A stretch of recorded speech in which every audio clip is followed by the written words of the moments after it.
बिस्मिल्लाहिर्रहमानिर्रहीम अस्सलामुअलैकुम वरहमतुल्लाहि वबरकातुहू। उम्मीद है दोस्तों सब खैर व आफियत से ही होंगे। आज हमारा CS201 इंट्रोडक्शन टू प्रोग्रामिंग का लेक्चर नंबर 30 है, जिसके अंदर हम रेफरेंस वेरिएबल और पॉइंटर्स ये दो चीज़ें जो है वो कवर करेंगे विद एग्जांपल। दोस्तों यहाँ पे सबसे पहले रेफरेंस डाटा टाइप क्या होती है। रेफरेंस डाटा टाइप बेसिकली ये होती है कि जब आप किसी वेरिएबल का एड्रेस जो है वो अपने अंदर स्टोर कर लेते हो, अपने पास स्टोर कर लेते हो, इसको हम कहते हैं रेफरेंस डाटा टाइप। अब ये तो हो गया रेफरेंस, किसी वेरिएबल का एड्रेस, उसको हम रेफरेंस कहते हैं। डाटा टाइप मीन कि यानी जो जिस टाइप के वेरिएबल का आपने एड्रेस लिया है, जो उसकी डाटा टाइप है वही डाटा टाइप आपकी भी होगी। लेट्स से अगर आपने इंटीजर टाइप के वेरिएबल का एड्रेस अपने पास स्टोर किया है तो आपके रेफरेंस वेरिएबल की जो डाटा टाइप होगी वो भी इंटीजर होगी। सो यहाँ पे रेफरेंस डाटा टाइप मीन आपकी रेफरेंस की जो डाटा टाइप है, रेफरेंस वेरिएबल की जो डाटा टाइप है वो आपकी डाटा टाइप होगी। तो यहाँ पे अब मैं विद प्रोग्राम आपको ये चीज़ें कवर करवाता हूँ। तो यहाँ पे कहते हैं रेफरेंस वेरिएबल बनाते कैसे हैं। सिंपल, सबसे पहले हम डाटा बताते हैं, आगे एंड ऑपरेटर यानी जिसे हम एड्रेस ऑपरेटर कहते हैं ये लगाते हैं, और देन उसके बाद अपने वेरिएबल का नाम यानी रेफरेंस वेरिएबल का नाम इस तरह करते हैं। और उसके बाद दोस्तों अगर आपने उस रेफरेंस वेरिएबल को किसी वेरिएबल का एड्रेस देना हो तो हम उसको इक्वल लगा के उस देन नेक्स्ट सिंपल वेरिएबल लिख देते हैं। तो बेसिकली यहाँ पे क्या हो रहा है, आई जो है वो अपना एड्रेस जे को दे रहा है। मीन यहाँ पे आई और जे सेम ब्लॉक को डिनोट कर रहे हैं। तो यहाँ पे विद प्रैक्टिकल हम सीखते हैं इस चीज़ को, लेकिन उससे पहले यहाँ पे काम करता हूँ मैं। पहले बनाता हूँ एक सिंपल वेरिएबल। लेट्स मैंने यहाँ पे लिख दिया इंट आई इक्वल टू 10। अब दोस्तों मैंने यहाँ पे क्या किया, मैंने रैम के अंदर एक वेरिएबल बना लिया है आई के नाम से, जिसकी डाटा इंट है और उसके अंदर वैल्यू मैंने क्या स्टोर किया है 10। अगर मैं इसको स्क्रीन पर डिस्प्ले करूँ आई को स्क्रीन पर डिस्प्ले करूँ तो क्या डिस्प्ले होगा, 10 डिस्प्ले होगा। अगर मैं इसको कंपाइल एंड रन करता हूँ तो यहाँ पे देखिए, ये देखो 10 डिस्प्ले हो गया, ठीक है। अब दोस्तों अगर मैं यहाँ पे, ये था सिंपल वेरिएबल, अगर अब यहाँ पे मैं कह रहा हूँ रेफरेंस वेरिएबल बना के दिखाऊँ आपको, तो रेफरेंस वेरिएबल का क्या मतलब होता है पहले मैं यहाँ पे समझा देता हूँ। देखिए मान लें आपने मेमोरी के अंदर दोस्तों एक जो है वो वेरिएबल बनाया, मतलब आप वेरिएबल बनाने का मतलब क्या होता है, यानी रैम के अंदर आपने एक बॉक्स जो है वो असाइन कर लिया है जिसमें आप कोई ना कोई वैल्यू स्टोर करोगे। मान लो आपने इसमें वैल्यू स्टोर की दोस्तों 100, ठीक है। आपने इस बॉक्स का जो नाम है वो रख लिया आई, क्या रख लिया आई, और उसके बाद आपने एक रेफरेंस वेरिएबल बनाया जे के नाम से, और उस जे को आपने इस आई का एड्रेस दे दिया, मतलब आपने आई का एड्रेस जो है वो किसको दे दिया, जे को। तो बेसिकली दोस्तों जब आप रेफरेंस वेरिएबल बनाते हो ना, तो वो जो रेफरेंस वेरिएबल होता है वो भी बेसिकली उसी सेम बॉक्स को डिनोट कर रहा होता है जिस बॉक्स को आपका सिंपल वेरिएबल डिनोट कर रहा है। तो मीन कहने का मतलब ये है, आपके एक ही ब्लॉक को दो वेरिएबल जो है वो डिनोट कर रहे हैं, एक आई और एक जे। तो आप ये कह सकते हो चीज़ एक है लेकिन नाम दो रख दिए हैं आपने उसके। ये मतलब बता दोस्तों रेफरेंस वेरिएबल का। भी ये बनाते कैसे हैं वो बना के दिखा देता हूँ। देखिए सबसे पहले आपने क्या किया, इंट आई नाम का आपने एक वेरिएबल बनाया जिसमें आपने 100 स्टोर कर दिया, ठीक है। उसके बाद अब आपने एक रेफरेंस वेरिएबल बनाना है। तो आपको याद है ना, मैंने बताया था रेफरेंस वेरिएबल की डाटा भी वही सेम होती है जो आपकी इस सिंपल वेरिएबल की डाटा होगी। तो यहाँ पे रेफरेंस वेरिएबल कैसे बनाते हैं, उसके लिए हम ये एड्रेस ऑपरेटर लगाते हैं, आगे जे मतलब जो भी आपकी रेफरेंस वेरिएबल का नाम अपने रखना है इक्वल लगा के, आगे देन आपने इस सिंपल वेरिएबल का एड्रेस उसको दे देना, तो आई लिख दिया। तो बेसिकली दोस्तों यहाँ पे क्या हुआ है कि आपने आई नाम का पहले एक वेरिएबल बनाया रैम के अंदर कुछ इस तरह से, जैसे अभी आपने बनाया आई एक वेरिएबल बनाया जिसमें आपने 100 स्टोर कर दिया, और देन आई का एड्रेस उठा के किसको दे दिया, जे को दे दिया। तो इससे क्या होगा, बेसिकली आपका आई और जे रेफरेंस वेरिएबल जो जे है वो भी आपके सेम इसी ब्लॉक को डिनोट कर रहा है। इसका मैं प्रूफ करके दिखा देता हूँ आपको। अभी देखना, मान लें आपने अगर दोस्तों जे के अंदर वैल्यू स्टोर की 129। अब दोस्तों वैल्यू तो मैंने जे में स्टोर की है, क्या अगर दोस्तों मेरी बात सच्ची हुई, क्या मतलब ये दोनों जो हैं वो एक ही सेम बॉक्स को डिनोट कर रहे हैं, तो फिर क्या होगा, फिर ये होगा कि ये जो आपने न्यू वैल्यू दी है 129, क्या होगा, ये ओल्ड वैल्यू को डिलीट करेगा, मतलब इस ओल्ड वैल्यू को ये डिलीट कर देगा और यहाँ पे क्या स्टोर कर देगा, 129 स्टोर कर देगा। मतलब कुछ इस तरह से यहाँ पे लिख देगा 129, अगर मेरी बात ठीक है तो। ऐसी है ना, मैंने कहा था अगर दोस्तों आपको पता ना, अगर मल्टीपल वेरिएबल एक सेम बॉक्स को डिनोट कर रहे हो तो अगर मैं वैल्यू जे की चेंज करूँ तो फिर भी इसी बॉक्स की वैल्यू चेंज होगी, अगर मैं आई की चेंज करूँ फिर भी इसी की चेंज होगी, क्योंकि ये तो है नहीं कि आई एक अलग बॉक्स को डिनोट कर रहा है और जे एक अलग बॉक्स को डिनोट कर रहा है। हाँ, जे की वैल्यू चेंज तब होनी थी अलग से जब जे किसी और वेरिएबल को डिनोट कर रहा होता, लेकिन अभी क्या हो रहा है, आई और जे सेम वेरिएबल को डिनोट कर रहे हैं। अब चाहे आप आई की वैल्यू चेंज करो फिर भी इसी बॉक्स की वैल्यू चेंज होगी, आप चाहे जे की वैल्यू चेंज करो फिर भी इसी वेरिएबल की वैल्यू चेंज होगी। यानी हम सिंपल इन अदर वर्ड कह सकते हैं कि आपने एक सेम बॉक्स का दो नाम दे दिए हैं। ठीक है, तो यहाँ पे देखिएगा अब अगर मैं दोस्तों यहाँ पे सी आउट करूँ आई, तो आप सोच रहे होगे कि आपने आई को वैल्यू दी थी 100, तो आई के पास 100 है, लेकिन दोस्तों मैं जैसे कि बता चुका हूँ कि जे भी आई वाले बॉक्स को डिनोट कर रहा है। तो अभी क्या होगा, जब आपने जे की वैल्यू चेंज की है तो असल में आपने जे की वैल्यू तो अपने नज़र में आपने जे की वैल्यू चेंज की है, लेकिन असल में क्या हुआ है, आई की वैल्यू भी साथ चेंज हो गई है, क्योंकि आई और जे सेम ही वेरिएबल हैं। ये जे कोई नया वेरिएबल नहीं है, जे बेसिकली आई वाले ही वेरिएबल को पॉइंट आउट कर रहा है। तो यहाँ पे देखिएगा आई की वैल्यू यहाँ पे 129 डिस्प्ले होगी आपके सामने, वो देखें, मैंने कहा था ना, वो देखें 129। हालांकि आपने आई को तो 100 दिया था, लेकिन मैं जैसे कि बता चुका हूँ कि जो रेफरेंस वेरिएबल होता है ये बेसिकली एक ऐसा वेरिएबल होता है जो नए सिरे से रैम के अंदर क्रिएट नहीं होता, बल्कि उसी आपके वेरिएबल के बॉक्स को डिनोट कर रहा होता है जिस वेरिएबल का आप इस रेफरेंस वेरिएबल को एड्रेस देते हो। अब तीसरा इसमें कंसेप्ट दोस्तों आता है, पहला मैंने क्या सिखाया था, simple variable then reference variable. अब यहाँ पे तीसरा पॉइंट आता है पॉइंटर। ये पॉइंटर क्या होता है दोस्तों, पॉइंटर बेसिकली एक बॉक्स होता है जो आप, pointer is a special variable in which store address of another variable, कि एक ऐसा पॉइंट, एक ऐसा बॉक्स जिसमें आप किसी दूसरे वेरिएबल का एड्रेस स्टोर करते हो। लाइक कुछ इस तरह से आपने कहा इंट आई इक्वल टू 100, और उसके बाद आपने एक पॉइंटर बनाया। तो दोस्तों पॉइंटर कैसे बनाते हैं, रेफरेंस वेरिएबल कैसे बनाते हैं, एड्रेस ऑपरेटर का आगे अपने रेफरेंस वेरिएबल के नाम। लेकिन दोस्तों पॉइंटर कैसे बनाते हैं, पॉइंटर की डाटा भी दोस्तों ये बात याद रखिएगा, रेफरेंस वेरिएबल में और पॉइंटर में एक चीज़ कॉमन है, वो ये कि दोस्तों जिस तरह रेफरेंस वेरिएबल के अंदर सिंपल वेरिएबल और आपके रेफरेंस वेरिएबल दोनों की डाटा सेम होती है, ऐसे दोस्तों पॉइंटर में भी दोनों की डाटा सेम होती है। उसके बाद दोस्तों रेफरेंस वेरिएबल के लिए हम एंड ऑपरेटर लगाते हैं, यानी एड्रेस ऑपरेटर लगाते हैं, लेकिन दोस्तों पॉइंटर के लिए हम इस तरह स्टैटिक लगाते हैं। स्टैटिक लगाने के बाद देना अपने पॉइंटर का नाम और इक्वल लगा के हमने इस पॉइंटर को जिसका एड्रेस देना है उस वेरिएबल का नाम। तो लेकिन उस वेरिएबल के नाम से पहले ऐसे एड्रेस ऑपरेटर लगाना है, आगे वेरिएबल का नाम। अभी आप क्या कर रहे हो, आप दोस्तों ये पीटीआर एक रेफरेंस वेरिएबल नहीं है, पीटीआर अब एक पॉइंटर है। लाइक कुछ इस तरह से मैं आपको दिखाता हूँ क्या हुआ। असल में हुआ ये है कि बेसिकली पहले आपने बनाया एक सिंपल वेरिएबल, कुछ इस तरह से आपने एक सिंपल वेरिएबल बनाया है आई के नाम से, जिसमें आपने क्या स्टोर कर दिया है, 100 स्टोर कर दिया। उसके बाद आपने एक पॉइंटर बनाया। तो दोस्तों जब आप पॉइंटर बनाते हो ना, तो पॉइंटर आपके सेम उसी लोकेशन को मेंटेन नहीं करता, बल्कि क्या करता है, पॉइंटर के लिए अलग से बॉक्स बनेगा। रेफरेंस वेरिएबल के लिए आपको मैंने अभी क्या बताया था, रेफरेंस वेरिएबल अलग से बॉक्स नहीं बनाता, बल्कि आपके उसी सेम वेरिएबल को डिनोट कर रहा होता है। लेकिन दोस्तों जो पॉइंटर होता है ये अलग से अपना क्या बनाता है, वेरिएबल बनाता है, अलग से अपना बॉक्स बनाता है, और इस पॉइंटर का भी अपना खुद का एक एड्रेस होता है।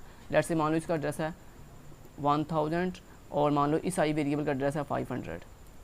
ठीक है, अब दोस्तों क्या हुआ, बेसिकली जो आपका पॉइंटर है ना, ये इसके अंदर क्या स्टोर होगा, आपके इस आई वेरिएबल का एड्रेस जो कि 500 है। तो बेसिकली आपके पॉइंटर में आप पॉइंटर को जिस वेरिएबल का एड्रेस देते हो ना, बेसिकली एंड आई का मतलब क्या है कि आप कह रहे हो आई वेरिएबल का रैम के अंदर जो भी एड्रेस है उसकी वैल्यू नहीं, ये 100 उसकी वैल्यू आई के अंदर, आई की वैल्यू है 100। आपने कहा आई का जो भी एड्रेस है वो उठा किसको दे दो, मेरे इस पीटीआर नाम के पॉइंटर को। तो बेसिकली क्या होगा, इस आई का जो एड्रेस है 500 वो इस पॉइंटर पीटीआर को मिल जाएगा, कुछ इस तरह से। ठीक है, तो रेफरेंस वेरिएबल में क्या हो रहा था कि बॉक्स एक ही था, नाम दो थे, लेकिन यहाँ पे क्या हो रहा है, यहाँ पे बॉक्स भी अलग अलग है, यानी पॉइंटर का बॉक्स अलग है और वेरिएबल का बॉक्स अलग है। और पॉइंटर के पास क्या होता है, पॉइंटर के पास आपके वेरिएबल का सिर्फ एड्रेस होता है। ठीक हो गया। अब मैं आपको यहाँ पे दिखाता हूँ, यहाँ पे अगर आप इसको एक्सेस करना चाहो तो आप कर सकते हो। लेट्स से अपने अगर आप लिखें, अगर आप सी आउट के साथ करोगे ना पीटीआर, तो पीटीआर के पास क्या पड़ा हुआ है, अगर आप करोगे सी आउट पीटीआर तो पीटीआर के पास क्या पड़ा हुआ है, आई का एड्रेस। तो बेसिकली आई का एड्रेस डिस्प्ले होगा। अगर मैं कंपाइल करूँ इसको तो ये देखना जरा, वो देखो आई वेरिएबल का क्या डिस्प्ले हुआ है, एड्रेस डिस्प्ले हुआ है। लेकिन दोस्तों अगर आप चाहते हो आई वेरिएबल की वैल्यू डिस्प्ले हो, तो फिर हम क्या करते हैं, फिर हम सिंपली पॉइंटर के नाम से पहले अगर आप सी आउट के अंदर पॉइंटर के नाम से पहले ऐसे स्टैटिक लगा दो, तो फिर क्या होगा, पॉइंटर जिस वेरिएबल को रिप्रेजेंट कर रहा है मतलब आई को, उसकी वैल्यू डिस्प्ले होगी। तो करके दिखाता हूँ, वो देखो ज़रा, सॉरी यहाँ पे बैक स्लैश कर लेते हैं एक दफ़ा, यहाँ पे आते हैं और यहाँ पे हम 2 दफ़ा बैक स्लैश कर लेते हैं। और उसके बाद दोस्तों अगर आप सी आउट के अंदर, अगर आप एक और चीज़ बताता चलूँ आपको, अगर आप सी आउट के अंदर इस तरह एंड एड्रेस ऑपरेटर आगे पॉइंटर का नाम लिखो तो क्या होता है, अगर आप सिंपल पॉइंटर का नाम बताओ दोस्तों तो क्या होता है कि पॉइंटर के बाद जिस वेरिएबल का एड्रेस होता है वो उसकी वैल्यू उसका वो डिस्प्ले होता है। मतलब पॉइंटर के पास किसका एड्रेस है आई का, तो आई का एड्रेस डिस्प्ले होगा अगर आप सिंपल सी आउट के अंदर पॉइंटर का नाम लिखोगे। अगर आप सी आउट के अंदर पॉइंटर के नाम से पहले स्टैटिक लगाओगे तो पॉइंटर क्या करेगा, आपके इस आई वेरिएबल की वैल्यू 100 स्क्रीन पर डिस्प्ले करेगा। और अगर दोस्तों आप पॉइंटर के नाम से पहले एड्रेस ऑपरेटर लगाओगे तो क्या होगा, पॉइंटर जो है वो अपना एड्रेस, अपना खुद का जो एड्रेस है 1000 वो स्क्रीन पर डिस्प्ले करेगा। ठीक है, तो ये इन तीनों में डिफरेंस है। कंपाइल करता हूँ तो ये देखो, ये एड्रेस डिस्प्ले हुआ है आपके आई वेरिएबल का, ये आई वेरिएबल की वैल्यू, और ये आपके पॉइंटर का इटसेल्फ अपना एड्रेस। ठीक है जी, समझ रही बात की। तो यहाँ पे मैं लिख भी देता हूँ एक दफ़ा कि अगर आप सिंपल पॉइंटर का नाम लिखो सी आउट के अंदर क्या होता है, address of variable, address of variable display होता है, एड्रेस ऑफ वेरिएबल डिस्प्ले होता है, mean address of variable I display होगा। और अगर आप यहाँ पे पॉइंटर के नाम से पहले स्टैटिक लगा दो तो क्या होता है, value of variable, value of variable mean I की वैल्यू डिस्प्ले होगी। और अगर आप पॉइंटर के नाम से पहले एड्रेस ऑपरेटर लगा दो तो फिर क्या होता है, फिर दोस्तों आपके पॉइंटर का एड्रेस डिस्प्ले होता है, एड्रेस ऑफ पॉइंटर डिस्प्ले होता है, एड्रेस ऑफ पॉइंटर। ठीक है, ये डिस्प्ले होता है। समझ लगी बात की दोस्तों। ले जी, मैंने आपको प्रैक्टिकली जो है सिंपल वेरिएबल भी सिखा दिया है, रेफरेंस वेरिएबल क्या होता है विद डायग्राम वो भी सिखा दिया, और मैंने विद डायग्राम आपको ये पॉइंटर क्या होता है और कैसे कैसे क्या क्या डिस्प्ले होता है वो भी सिखा दिया है। तो उम्मीद आपको ये कंसेप्ट समझ आ गया होगा। अब यहाँ पे सर वही सेम काम कर रहे हैं जो मैंने आपको प्रैक्टिकल करके दिखाया। अब यहाँ पे सर जो है ना एक प्रोग्राम के जरिए आपको जो है 2 नंबर्स को स्वैप करना सिखा रहे हैं। तो बेसिकली यहाँ पे मैं भी सिखा देता हूँ आपको क्या हो रहा है। बेसिकली पहले आपने वेरिएबल बनाया एक एक्स नाम से, इंट टाइप का वेरिएबल बनाया एक्स के नाम से, जिसमें आपने 10 स्टोर कर दिया। उसके बाद आपने इंट वाई इक्वल टू 20, मतलब आपने मेमोरी के अंदर एक वाई नाम का वेरिएबल बनाया जिसमें आपने 20 स्टोर कर दिया।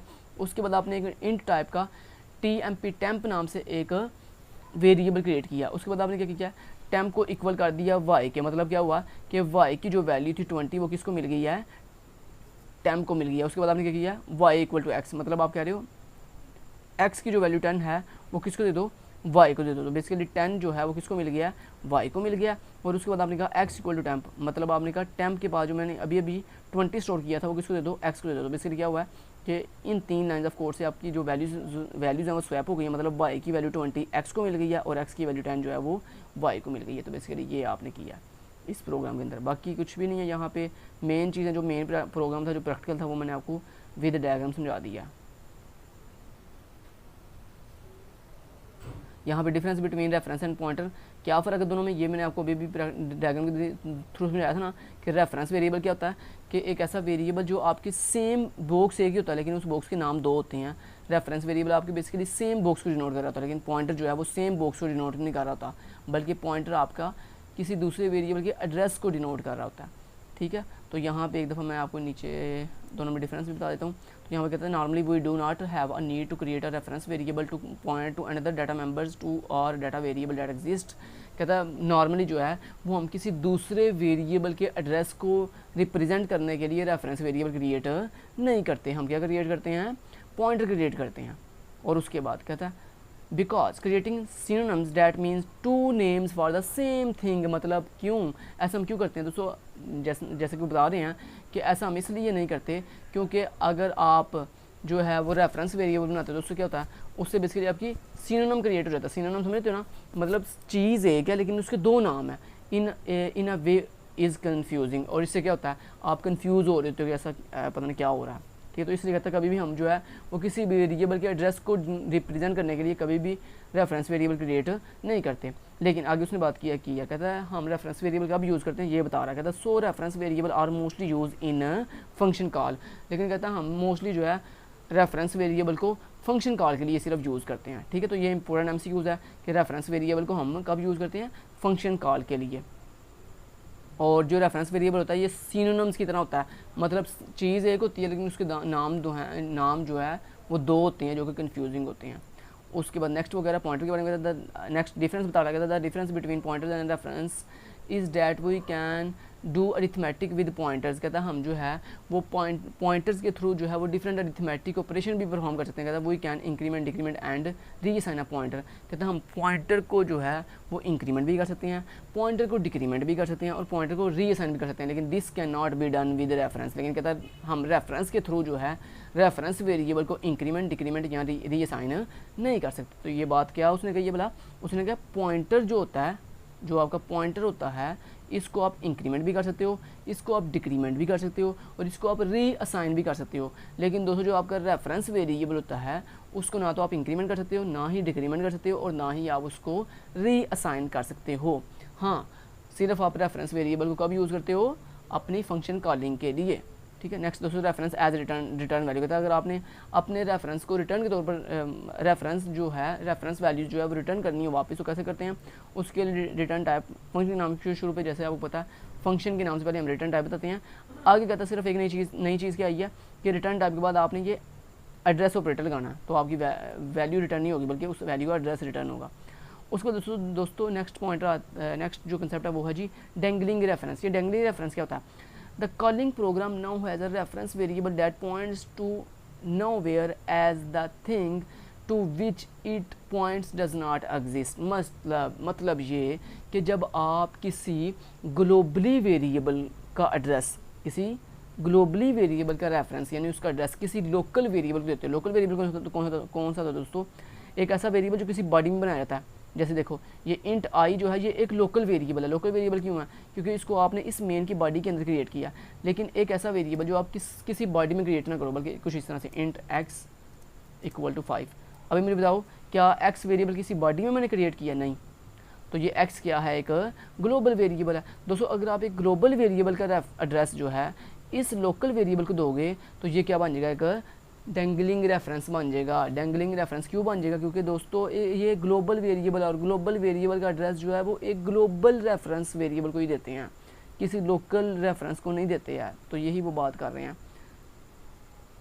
ठीक है, तो इसलिए आपने कोशिश करनी होती है कि हमेशा ग्लोबल वेरिएबल का रेफरेंस ग्लोबल वेरिएबल को दें और लोकल वेरिएबल का रेफरेंस हमेशा किसको दें, लोकल वेरिएबल को। तो यहाँ पे आपका मेन कंसेप्ट कंप्लीट होता है। Thank you so much, till then guys, take care, अल्लाह हाफिज़।